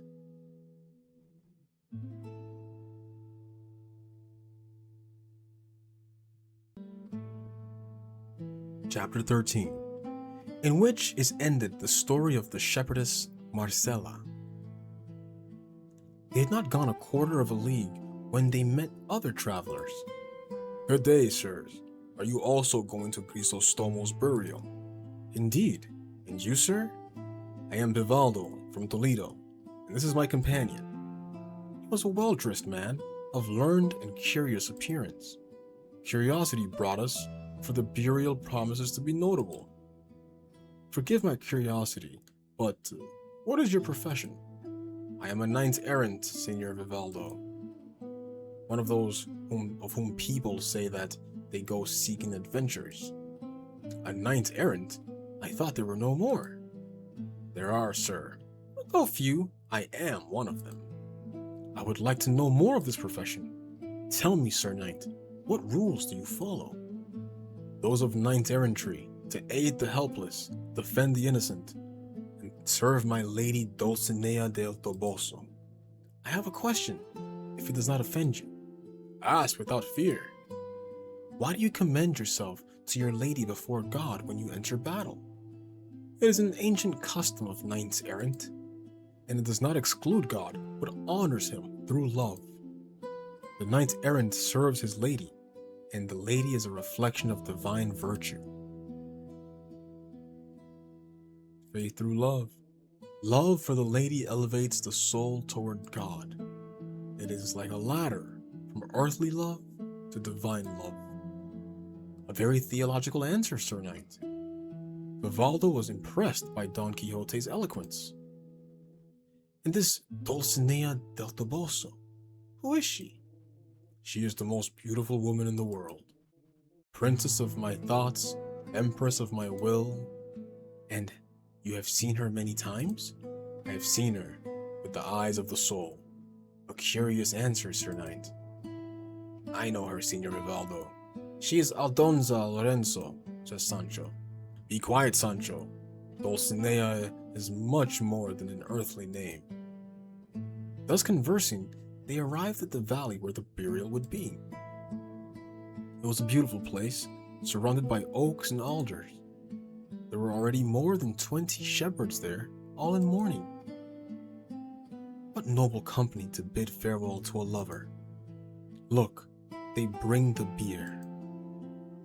6 shepherds carried the bier covered with branches and flowers, and besides it walked Ambrosio, Crisostomo's closest friend. "Here lies the most wretched of lovers, and the cruelest of women has caused his death." His words echoed in the silence of the valley. "Could we see Crisostomo's papers? He ordered me to burn them, but I will keep some. His last poem I will read at the burial." And so all prepared for the ceremony. Don Quixote kept silent, thinking of love and death, not knowing that soon he would witness something that would change his opinion of Marcella. Okay? Chapter 14, wherein are inserted the despairing verses of the dead shepherd. The bier was placed beside the dug grave. More than 30 shepherds surrounded Crisostomo's body. "Here lies the body of a lover, a shepherd by trade, dead from disdain," says Ambrosio. "He died at the hands of an ingrate's cruelty, whose beauty makes grow the empire of love's tyranny." Jesus, you guys just poetic. The shepherds murmured in agreement. Yup, she's hot. "Will you read his last poem, Ambrosio?" "I will, though he ordered it burned." Ambrosio took out a notebook and began to read in a trembling voice. "Since you wish, cruel one, from that tongue to tongue and land to land should be proclaimed, the harshness of your rigor's force, I will make hell itself give to my sad beast a voice of woe. And along with my desire, which my dead voice revives its accent, some shepherds wept upon hearing the verses he spit." Don Quixote listened with a moved heart. What beautiful verses! What true love! Let the harshness of your decree be fulfilled, for until death my soul shall love you. And even in eternity, if there is memory, I will not forget your beauty. When they were about to lower the body into the grave, something unexpected happened. All eyes turned towards the top of a rock. There appeared the shepherdess Marcella, so beautiful that description does not do her justice. I mean, you could have done better than that. You could have picked a better AI art than that. A murmur of astonishment ran through the crowd. Marcella, do you come to gloat over your victory? What did she do? I do not come to gloat, Ambrosio, says Marcella. I come to defend my honor with reason. You all say that heaven made me beautiful and that my beauty compels you to love me. And for the love you show me, you say that I am obliged to love you. But I asked, is that which is loved for being beautiful obliged to love the one who loves it? And if that which is beautiful were ugly, would it be right to say, you love me, and so I love you? Love cannot be forced. Heaven made me beautiful, you say, and so much that I compel you to love me. But why do you want me to be obliged by force to love you? If heaven made me beautiful, did it also make me cruel? I was born free, and to live free, I chose the solitude of the fields. The trees of these mountains are my company. The clear waters of these streams are my mirrors. And those I have enamored with my looks, I have undeceived with words. If desires are sustained by hopes, I have given none to Crisostomo. While it may be said that his persistence killed him, rather than my cruelty, this dude literally died by simping. He simped so hard he died. And if I am honest with those who speak to me, you have no reason to blame me.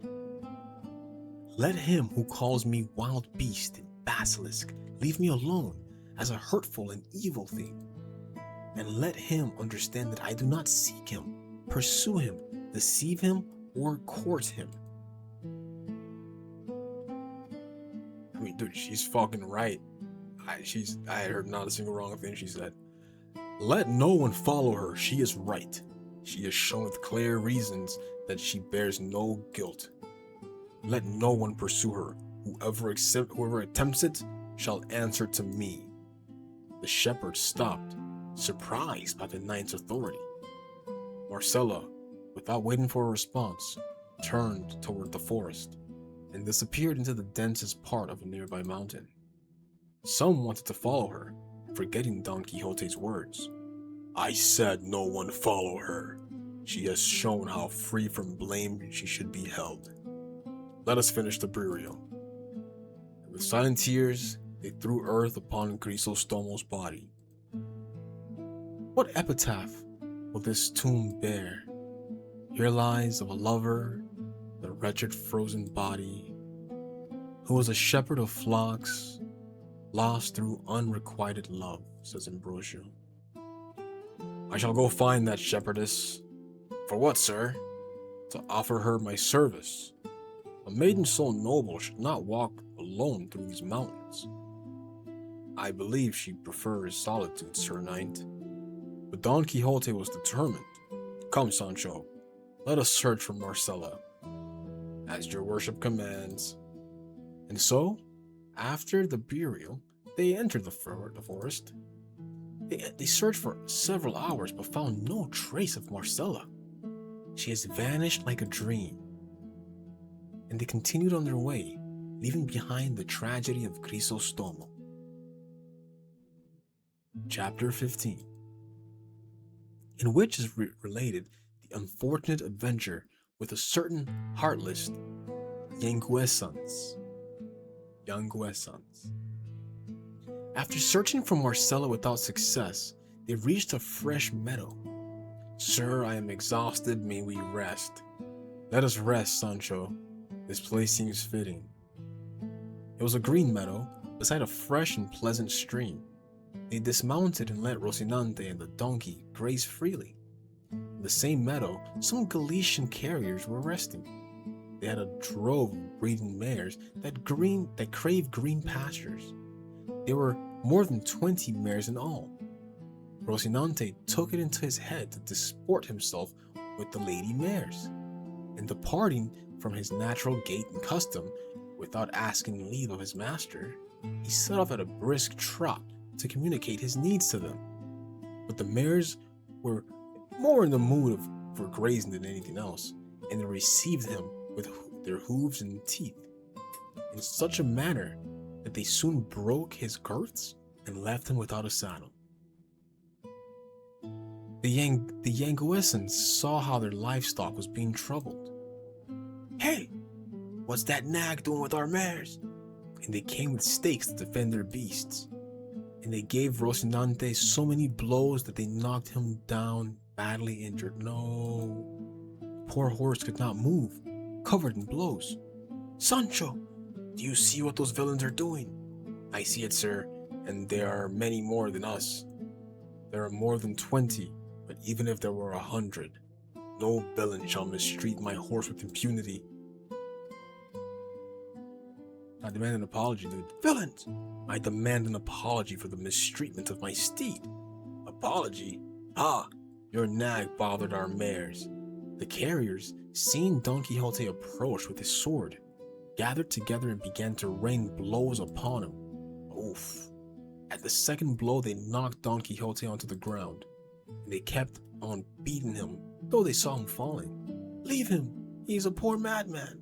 But Sancho also received his share of blows for trying to defend his master. "I will teach you not to bother our mares." And with this, they gathered their drove and continued on their way, leaving the two beaten to a pulp in that meadow. The two remained stretched on the ground, unable to move. Woe is me, what an unfortunate day. Sir, why did we get involved with those Yanguesans? Sir, wait a second. They were not knights, Sancho. That is why they could defeat us. And what does that matter when they have broken our bones? If they had been knights, I would not have laid hand to my sword, because the laws of chivalry forbid it.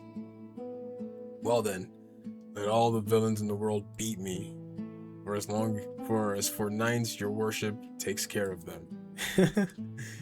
If I had the balsam of Fierabras, with 2 drops we might drink, we would be healed instantly. And where do we get this balsam, sir? I know the recipe. When we reach an inn, I will prepare it. And so they remained, waiting to recover strength to continue. Sancho helped Don Quixote mount the donkey. "Come, sir, let us find somewhere to spend the night." And so, badly wounded, they continued on toward the next inn. Chapter 16. Of what happened to the ingenious gentleman at the inn he took for a castle. At nightfall, they spotted an inn that Don Quixote seemed for a castle. Thank God, an inn where we can rest. It is not an inn, Sancho, it is a castle with towers and battlements. The innkeeper came out to receive them, and seeing the knight's pitiful state, "Good Lord," says Palomeque. "Good Lord, what has happened to you?" "Some carriers gave us a beating. It was a battle against giants disguised as villains." The innkeeper exchanged a knowing look with Sancho. The innkeeper's wife and daughter came and to tend to Don Quixote. "Poor thing," says Ventera Exposa. "Come, we will tend to your wounds." A maid from Asturias named Maritornes helped them. She was broad-faced, flat-backed, snub-nosed, and blind in one eye. But she had a good heart and gentle hands for healing. Don Quixote imagined that the innkeeper's daughter was a beautiful princess. "Thank you, beautiful maiden. Your hands are softer than silk. I am only cleaning your wounds, sir, says Venterahia, the daughter.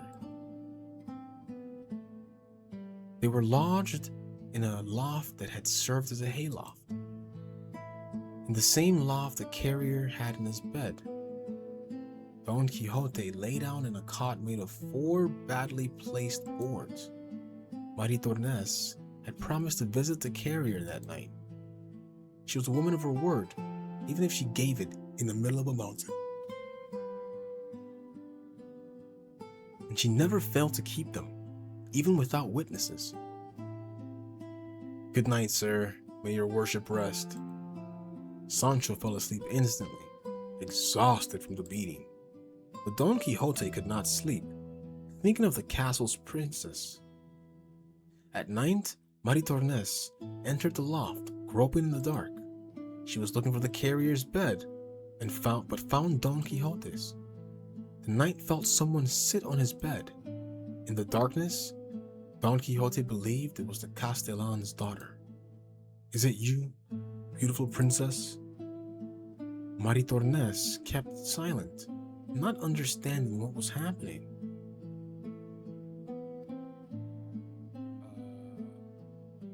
Question it. Who are you? I cannot make out your face. Maritornes tried to escape, but Don Quixote held her by the arm. Forgive me, beautiful lady, but I cannot return your love. My heart is pledged to the peerless Dulcinea del Toboso. The carrier, who was waiting for Maritornes, heard the conversation, and burning with jealousy, he got up and went towards Don Quixote's bed. And raising his arm, he delivered such a terrible punch to Don Quixote that he bathed his whole mouth in blood. Jeez. The innkeeper heard the noise and entered with a lamp. And seeing Maritornes in that confusion, he began to hit her. Jeez. The carrier was hitting Don Quixote. Don Quixote was hitting Maritornes. And everyone hitting everyone in that darkness. Sancho, what is this? We're being attacked. And Sancho also received his share of blows. Finally, the innkeeper closed the door and everyone calmed down. At dawn, everyone was more battered than before.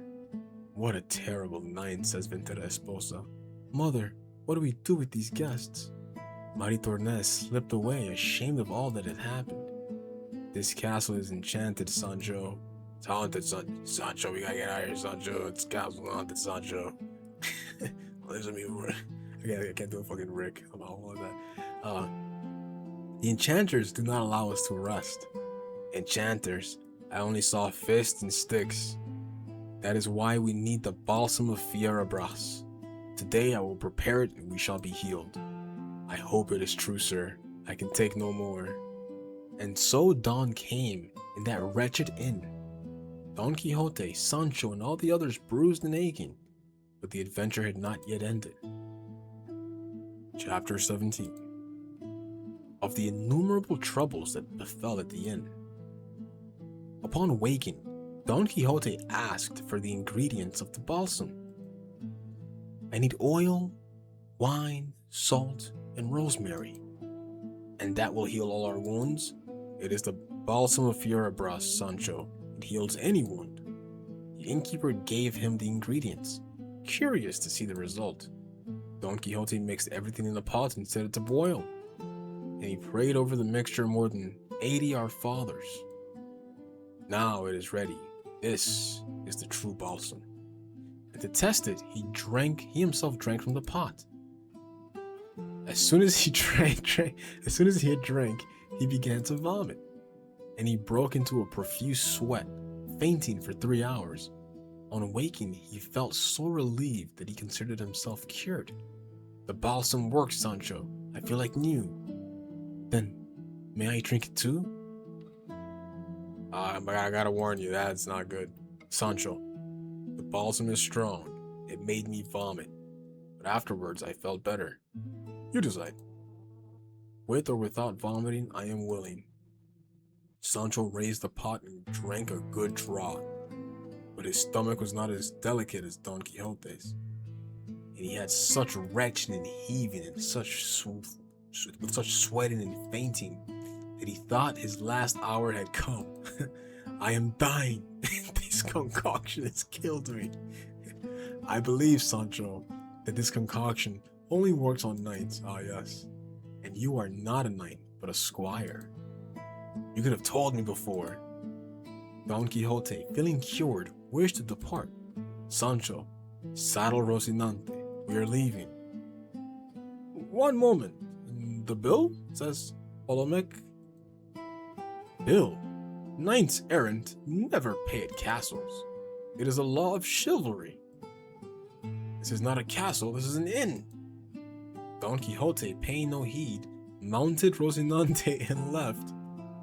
God be with you, Lord Castellan. But Sancho was not so lucky. Some guests at the inn, seeing Don Quixote leave, decided to collect the bill from the squire. Sirs, I have no money, my master has left. And they tossed him. Wait, what? So they gave him a party? I don't get it. Sancho's blanket tossing. He went up and down through the air like a ball. Help, Senor Don Quixote. Don Quixote heard the cries and returned to the inn. Leave my squire, villains. But the yard had walls so high that he could not enter. Cursed enchanters, they won't let me help Sancho. And from outside, he could only shout threats. Finally, the mockers grew tired, and Sancho left half dead on the ground.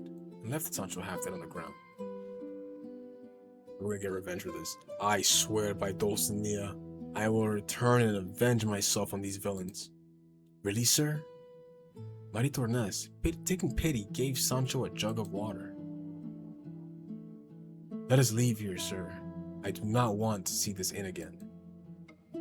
You are right. This castle is cursed. And so they departed from that wretched inn. Don Quixote on horseback and Sancho on foot, for they had taken his donkey. Oh. Sir, everything hurts. The tossing has left me worse than the beating. Have patience, Sancho. Soon we will find new adventures. That is what I fear.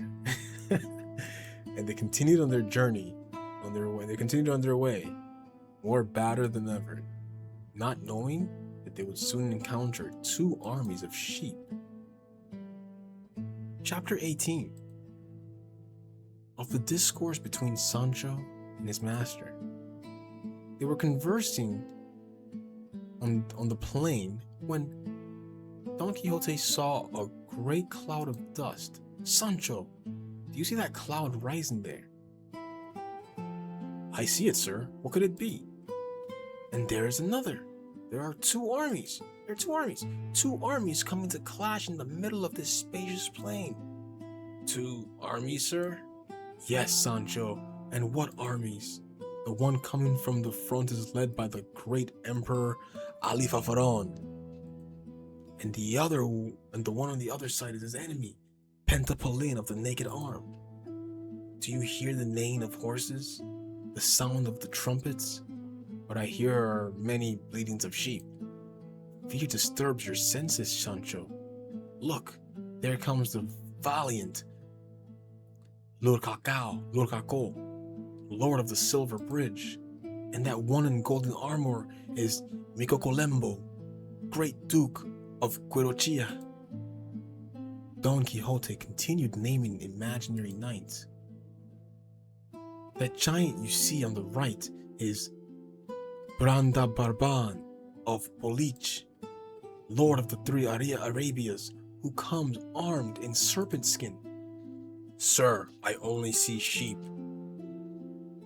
Dismiss. Fear makes you see sheep where there are warriors, Sancho. Stand aside, Sancho. I am going to help Pentapolin's side. St. James and charge Spain! In saying this, he spurred Rocinante and launched himself against the flock. The Battle of the Flocks. Okay. Alright. He killed 7 lambs with his lance. The shepherds shouted at him to leave their livestock. "Surrender, cowards!" But as he paid no heed, they began to throw stones at him with their slings. A stone hit him in the ribs, breaking two. How is this adventure still going? Another hit him in the hand, holding the sword. And another hit him in the mouth, taking 3 or 4 teeth. And he fell from the horse, very badly injured. "Sir, is your worship alive? The enchanters have turned the armies into sheep. I told you, sir, they were sheep from the beginning." "No, Sancho. Freston transformed them to rob me of victory. So easy is it for the enchanters to change things. Sir, you are missing teeth. Let me see."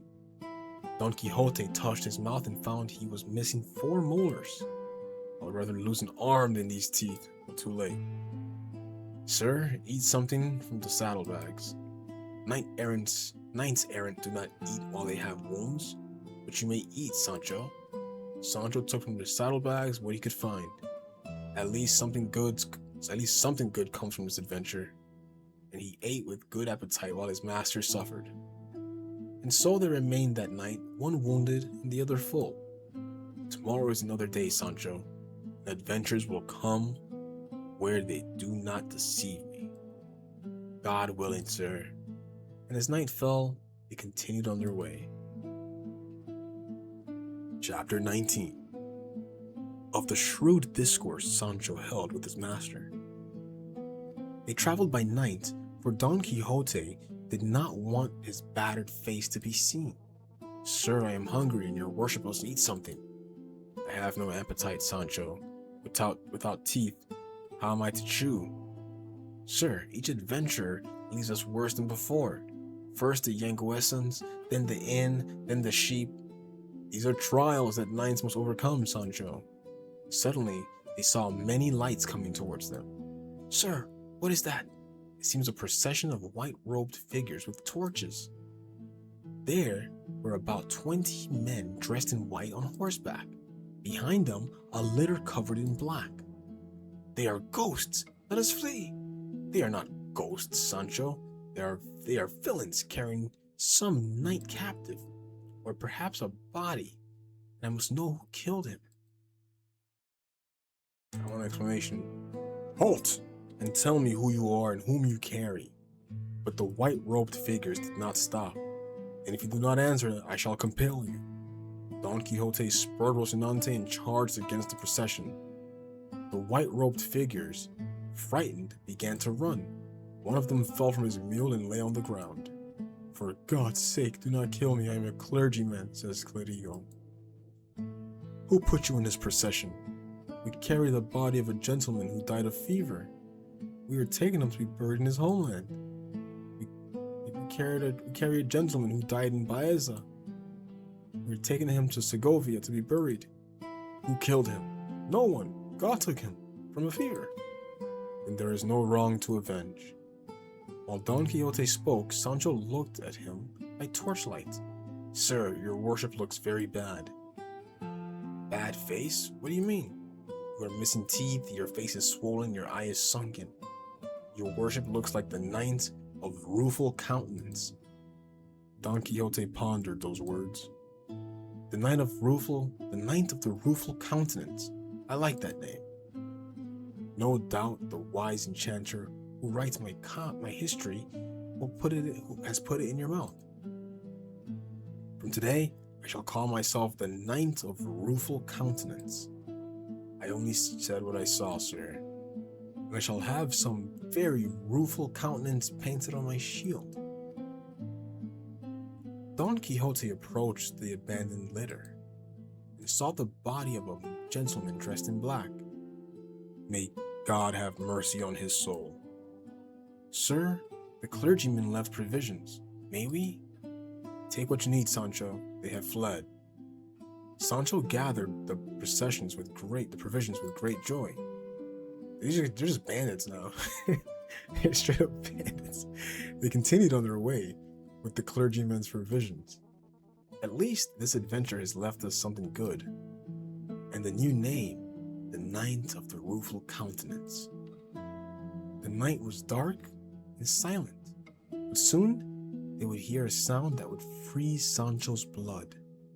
a rhythmic and terrible noise coming from the darkness. The sound of fulling mills, though they did not know it yet. Chapter 20 of the unheard of adventure of the fulling mills. They heard a great noise of water and rhythmic blows, as of iron and chains. It was a terrifying sound heard in the dark night. Sir, what is that dreadful noise? No doubt it is some terrible adventure, and I must go to investigate. For God's sake, sir, let us wait until dawn. The night is dark, and we do not know where we are. And what does darkness matter? A knight must be brave. Invest now, we're good. Come on, Sancho, walk up. I will go right now. Night will not stop the Knight of the Rueful Countenance. Don Quixote wanted to leave, but Rocinante would not move. What is wrong with Rocinante? Sancho, without his master seeing, had tied the horse's legs together. Heaven wishes me to wait. Rocinante cannot move. Thank God. Tell me something to pass the time, Sancho. I will tell you a tale, sir, but you must pay attention. Once upon a time, there was a shepherdess called Torralba. Lope Ruiz wanted to cross the river Guadiana with his 300 goats, but there was only one fisherman with a small boat that could only fit one goat at a time. So he put in one goat and crossed, put in another and crossed, put in another goat and crossed, another and crossed. Assume he took all of them across, Sancho, not count one by one. He's gotta watch, it's funny. No, sir, you must keep count of the goats, because if you lose count, the story ends. Just say they all crossed. How many have crossed so far? I know not. I did not count them. Oh, the story is over. They cannot continue without knowing the number. That is the strangest tale I've ever heard in my life. That is how they told it to me, sir. At last dawn came, and Don Quixote could see that Rocinante's legs were tied. Who has tied my horse? Perhaps it was some enchantment, sir. Don Quixote did not believe it, but said nothing. Let us go see what makes that noise. They walked towards the noise. It kept sounding. Even louder, more rhythmic, more terrifying. Sir, we can still turn back. And on rounding some rocks, they saw the cause of the noise. There were 6 fulling hammers that, with their pounding, made that din. Wooden fulling hammers that beat wet cloth to soften it. A simple cloth mill, nothing more. Fulling mills, they're only fulling mills. And he began to laugh so hard that he had to hold his sides. This is Sancho laughing. Ha ha ha ha, says Sancho, the terrible adventure, fulling mills. Be quiet, Sancho, you have no right to mock. And he gave him 2 blows on the back with his lance. Fuck this guy. Ow, forgive me, sir.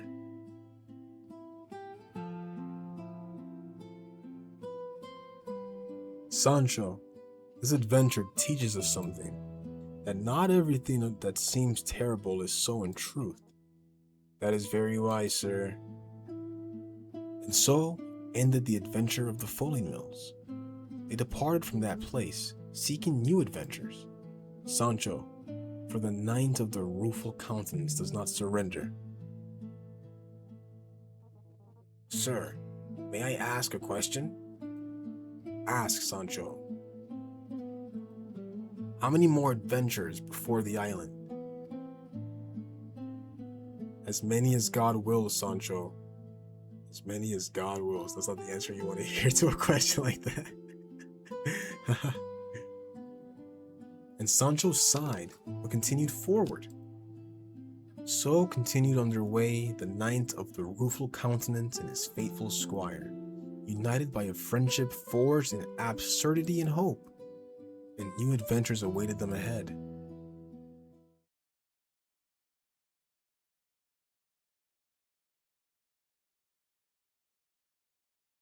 What's going on?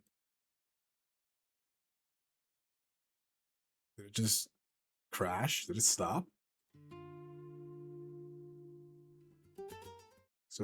So nothing's happening here. They're just laughing at me.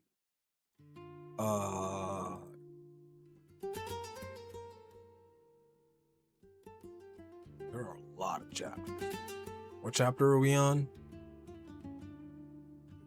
You're right here. Fully knows.